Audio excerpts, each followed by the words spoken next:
What's up, YouTube? Welcome to Ken's How To's and Reviews. So I just got in my car and I put my foot on the brake and my shifter does not go out of park. So what do? This is a 2006 Toyota 4Runner Limited, so just so you know that. So I'll get right to it and show you a little trick. So in your vehicle, there's a little spot right here. And this is actually a button. It doesn't look like it, but it's a button, and it's usually covered with like a little like a panel, and you can just take a little screwdriver or a knife and flick this off, which I've already done.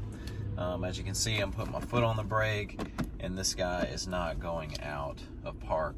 This can be due to various things, a fuse, something deeper, but just don't force your shifter out of park.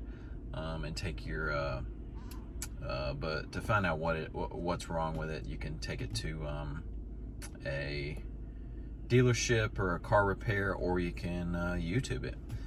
So let's get right into it.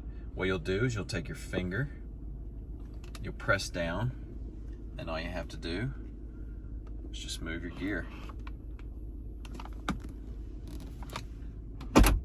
There we go. Now once you put it back in there, you'll have to do it again. So press this button and it will allow you to put your car in park or reverse.